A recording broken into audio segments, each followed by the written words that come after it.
महायुतीच्या नवीन सरकारमध्ये शिवसेनेचे मुख्य नेते आदरणीय एकनाथजी शिंदे साहेबांच्या आशीर्वादानं आपल्याला या ठिकाणी कोल्हापूर जिल्ह्याला शिवसेनेचं पहिल्यांदा मंत्रिपद मिळते। विशेषतः यापूर्वी अनेक वेळेला 6 आमदार होते, त्यावेळेलाही मिळालं नाही, मागच्या वेळेलाही मिळालं नाही, परंतु पहिल्यांदा कोल्हापूरला शिवसेनेला संधी मिळते।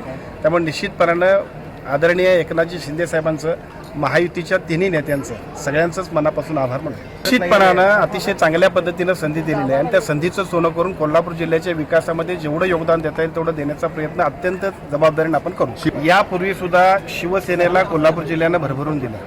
6 आमदार आणि 2 खासदार देण्याचं महत्त्वपूर्ण काम महाराष्ट्रात सर्वाधिक जर कुणी केलं असेल तर ते कोल्हापूर जिल्ह्याने केलं। परंतु त्या तुलनेनं या सगळ्या कामाची योग्य मूल्यमापन झाले नव्हतं। परंतु आदरणीय एकनाथजी शिंदे साहेबांनी अत्यंत चांगल्या पद्धतीने दिलेल्या या संधीमुळे निश्चितपणानं कोल्हापूर जिल्ह्यातल्या शिवसेनेला अधिक भक्कम करण्यासाठी खूप चांगल्या पद्धतीनं एक नवीन संधी प्राप्त झाली। साहेबांच्या गळती संदर्भातलं टेंडर फायनल झालेलं आहे, त्याचं काम सुरू होईल। ज्या काही त्रुटी असतील त्या त्रुटी तात्काळ पूर्ण करण्याबद्दल आताच सन्माननीय मुश्रीफ साहेबांनी आम्ही त्या मित्रांशी बोललेलो आहे। आजचा हा कार्यक्रम आटोपल्यानंतर ताबडतोब त्याच्याबद्दल योग्य त्या उपाययोजना केल्या जातील।